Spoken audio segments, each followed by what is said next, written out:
भैया राम राम। राम राम राम राम का हाल बा भैया? बढ़िया। तो मिठाई ना खिबा? कैसन मिठाई भैया? अरे तो लइका होइला कैसे हमके हमार लइका हमके मालूम है ना, तोके कैसे पता होगे? अरे फोन करके पूछ ला। फोन करके पूछ लो। पूरा गांव पता बाटे। हाँ तो हमरे विश्वास नहीं के ना हो तो फोन करके तू पूछ लिया, पता कर लिया, हम जाते हैं। अच्छे चलो थे अबे हम पता कर ले तानी की का बात है।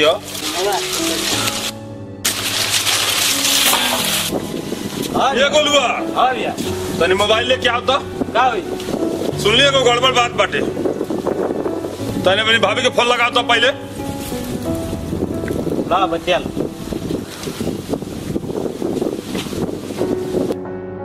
Hello hello. हाँ सुन लिया को गड़बड़ बात भइल। गोड़ लागत तानी। हाँ गोड़ लागल छोड़, पहले ही बताओ कि 3 महीना कैसे लइका भइला? रतिया में फोन तो कैले रानी। तरतिया फोन कैले रही तो एकर का मतलब है कि हम ना पौनी तो ऐसा कुल गड़बड़ बात सुना जाई। ना विश्वास है तो आके देख ला, तोरे लड़का ना है। और रुक हम पंचायत लेके अबे आवा तानी। ठीक है आवा। पता रुआ? हाँ का बात है? अरे मर्दवा सुन ली है कि 3 महीना में हमारा लड़का हो गए। चलो चलो चलो ससुराली चलो जल्दी। ऐसे ना कर वैसे चल बा। चल कपड़ा गोली मार मार दवा को शर्ट पहना चल जल्दी। चलो ठीक बा तब चलो। अरे मारा रुका, गड़िया कहाँ रख ले हवा? घरवा बाटे गड़िया ना। जल्दी निकालो मर्दवा तना चले के बाद। निकालता नहीं अबे। जल्दी करो। ठीक है। अरे पैंटावा अब आए मर्दवा पैंटवा के गोली मारा होता ना बढ़िया घटना हो गई। बस नैयर में जौन बात की करी अबे चल के फैसला होके रही। ठीक बात है चलो। अरे प्रधान है विधायक है चाहे मौलवी चाहे केहू आई, आज फैसला होके रही। चलो, चलो। अकेले जला पैंट पहने गोली मारा पैंट के। चलो चलो बेटा।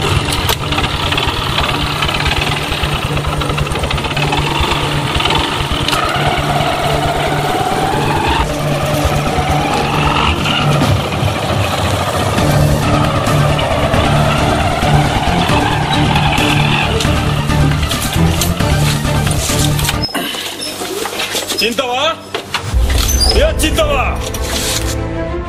कहाँ बढ़ रहे? चिंतवा चिंतवा अंदर जोर से बोलावा। ये चिंता के भैया? अरे राम राम भाई। राम राम। बैठा बैठा बैठिए। अब आए मर्द बैठे गोली मारा। अरे बैठी में जो बात हुई बोल की बतियावल जी ना। बैठे बैठा बोलाओ थे हम। बैठे भैया। हाँ बैठा कैले वालों यानी माथा गरम बाटे। अब बैठा बैठा साढ़े भाई काहे गुस्सा में बड़ा? हम बानी ना, तू टेंशन मत ले यार। हम बानी तो टेंशन लेने की जरूरत नहीं थे। तू बाड़ो तो कुल परसनी है बा। पहले तू साइड में आवत तानी फरिया ले तो आई से पहले करी बातें कोनो बात जान तलो तोरिए रहले से कुल परसनी है बा। अरे ना भैया ऐसा तू मत सोचे तो हम बतावा तनी सब बात हम का करियो है नहीं है। और पता चलला कि तोर लइका भइल तो कोने भाई साड़ू भाई के लइका भइल तो अपने लइका तब हम समझ के हम चलिए नहीं यहाँ। अब बताओ मैं का गलती कैले बानी? ठीक है साड़ू आवे के तो तू अइलो एक को बेर फोन कइलो कि हम बानी ससुरारी अपनी। तो हम कहें कि तुम तोर लइका भाई तू आई लो खबर। हम कह जाने कि तोर लइका भइल तो यहाँ तू बड़ा वहाँ।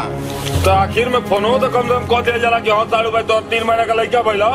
हाँ तो ये बताओ तोर लइका भइल तो हम कहे मेरा आरू तोर बतियोले तोर ससुराल भी तो बतौले भइलो। अब तो गल ना मर को लगा भाई। हमके तो लगत है कि जब हमारी की और रहत है तो तू एको दिन आते ना हो। जब नैहरवा में आवत है तो तू आके 3 दिन हिरल रहता। ना भैया लइका का सुननी है ना तो भागल है नहीं मार खुशी की मारे की। अरे भाई साड़ू के लइका भइल समझे कि हमारे लइका भइल बा। तू समझो कि तोहरे बा 3 महीना में कौन लड़का होई मेहरा रुको। अरे भैया तो के पता नहीं के 9 महीना हो गइल बा ना। आ तू के उसे किनवा ला आ 9 महीना पूरा हो गइल बा। पूरा हो गई बा। हाँ। अरे जौन पूरा भइल तो हमके जानकारी बा। हाँ तो चला तो अब तो मेरा रू चिंता आ तू और सब रही हो फैसला हो जाई। फैसला नहीं क्या करे कि तोहरे से 50 को हम ढूंढ ले। अरे भैया साड़ू बनाता हो तो नहीं चलावे के हमके। तभी तनी बात ही देखा है ना रिश्तेदारी में एक तनी बात बुरा ना मान जाला हो चला तनी बात। हम तो नहीं जाने तो लइका भइल तो भागल चलिए नहीं भाई एकदम खुशी की मारे। अरे वो तो बतिया तो सही बा मगर तू काहे भाग भगावत ये मेरी समझ में नहीं क्या हुआ। अब लइका होई केहू के तो भाई बा एक साड़ू के लइका भइल त समझ के अपने लइका न भइल बा। तू समझा कि तोहरे बा कुल मिला जुला के माँ ती बा कि तो हमसे सड़वनाता होता चली ना। हम चलो तनी पंचायत में, तू आया वो जो फरिया। अरे भैया जल्दी बोले कि हमके बैठेले रहबो। बुलावा थे बस 2 मिनट। हाँ तो जा जल्दी बोला के ले आओ। बुला के ले आओ। बुलावा नहीं था बस। अरे यार रही जब तो बैठावत मुझे से लगा था कि हमन कहीं ही में आयल बाड़ी जा पानी पिए। अब समझ में आ जाए तनी समय ना जल्दी मालूम चल जाए कि कितनी औकात में बाणा सही। हाँ आवे तो बुलावा जल्दी। बुलाओ पहले 3 महीना मर्द लड़का कहता सही। हाँ ये कबर रवाज है निको। अरे यार शांति रखो ना, बुझा था पानी पिया हम बैठल बाड़ी जाए आराम से बैठा गई। हाँ हमन के ऐसा बैठे बाड़ा जिसे लगा था क्या बढ़ जाए ही करे आराम से बैठे। मतलब समझ में आ जाए 3 महीने में लड़का होला ई कनी कबर रवाज है गाँव के। कहीं करब फुट गल किए गाँव भी आ कैली। अरे शांत रह दो तन शांत रह आवे तो पहले ऐसा शांत तो बटले बनी। हाँ ठीक आज की डेट में कुछ हो सकेला। हाँ तो डंडा उंडा लेके सेप रखो। ठीक बाटे डंडा उंडा रखा था अभी। चिंता अबू देखबू क्या है भाई क्या चिंता बाबा। गोल लगा। अरे गोड़ो लगा छोड़ पहले ये बता कि 3 महीने में लड़का कैसे मिला। तो गिल्ला है दिन। अरे मालूम चलो ना कि 3 महीने में लड़का हो गई। तो हम कुछ और ना जाना थी। प्रधान के बुलावा पंचायत हुई। ऐसा नहीं अपने गाँव के प्रधान का नाम है उनके बुलावा ये मेरा फैसला होके रही। हाँ कराओ फैसला देखा तनी। हाँ छुटा छुटकी हो जाई हमसे नहीं क्या मतलब। सारू जल्दी बोला कि हम कुछ करिए पे हम यहाँ फोन कर दिया तो जल्दी बोलाबो नहीं तो यहाँ सब व्यवस्था रख ले बैठा फोन कर दे ना जानब कि हम ससुरारी आयल बानी। बैठा सब व्यवस्था हो जाए। नहीं बहुत अंत हो गई बा यार। आज पंचायत हो ही जा। आज पंचायत होके कहता कि जो का हुई भगवान जानो। अरे बैठा बैठा बुलावा थे यहाँ पे। अब मतलब 2 घंटा से इंतजार कर बोलेबो। रुका फोन करते हैं 1 मिनट में आवत है। तो बैठे नहीं जाए यहाँ फैसला करे भाई आवत है। जल्दी करो ना तो हमके कुछ करे के पड़ जाए। अबे आगे ना बैठा 2 मिनट। ठीक है बुलावा जल्दी बुलाओ। चाहे सटिया मत भाई जो बाकी फैसला हो जाओ करीब बातें लगे रही हो या तू तो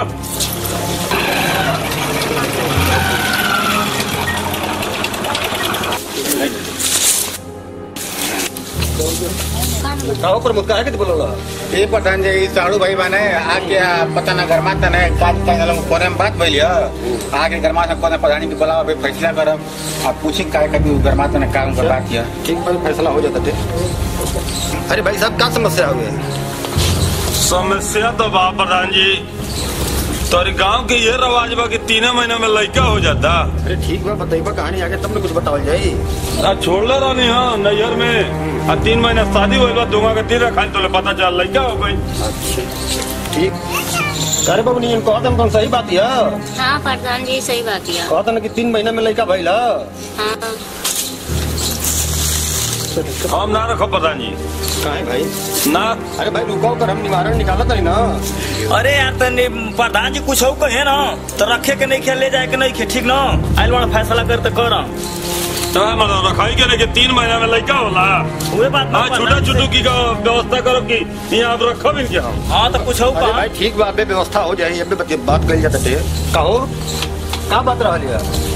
हाँ सट्टी मत। अरे भाई रुको दूरवे से बतियाई ठीक बा ठीक और रहो तो हुए बात नहीं। अरे कहूँगा कि रवाजे बका हुए। अरे भाई ऐसा कोनो बात नहीं बेटे ठीक बा चलो बैठी की बात हो जाती है क्या करें बेटे बैठी के पूछ लेता नहीं ठीक बा बैठा। प्रधान जी थोड़ा 1 मिनट आई आओ तनी कुछ ले के बात बना दें। ठीक है लिया दिया जाए कुछ कोनो व्यवस्था हुई करे। हाँ। लड़कियां घरे थोड़े ना रही नहीं जाए नहीं कोनो उपाय करके क्यों ना मान्य सुलटा दे। हो जाता घबरा मतलब हो जाता।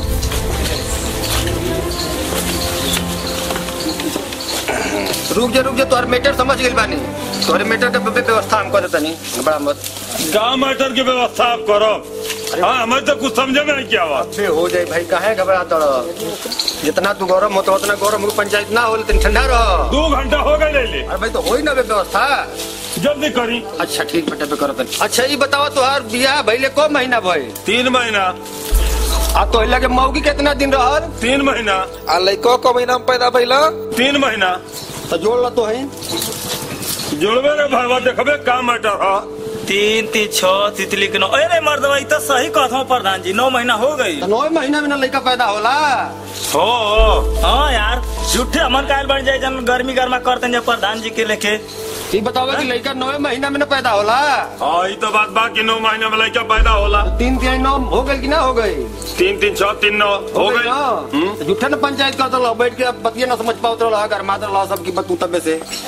हाँ ऐसा बनो गरम हो गई ना। ए बाबा क्षमा मांग लो उसे, क्षमा मांगा उसे। है बाबा सुने, अरे जल्दी बार ना क्यों मेहरुआ कहा धर है को प्रधान जी से प्रधान जी हमन चलो तनी जाए जोन गलती भेलो के माफ करी। जल्दी चल नहीं तो पता चले गांव पुर जुटल बाटे लगी लाठी लेके अबे घेरे कि गर्मी गर्मा इतना कैसन होत रहल। चलो प्रधान जी हम गलती सही भइल तो उन्हें माफ करो। चलो ठीक, अब लिया के हम जाता नहीं। चलो ठीक बा, माफे बाटे। अरे भाई प्रधान जी साड़ू जी बाणा जल्दी माफी मांगबो, मेहरारू का हाथ धर लेके चलो नहीं तो जनता जुटल लगी मारे लाठी लाठी। चलो सारू भाई अब तो जवन कहे के कोई देनी या अब जो रोके के तवन हो गई, सब माफ करो, छोड़ा हटावा।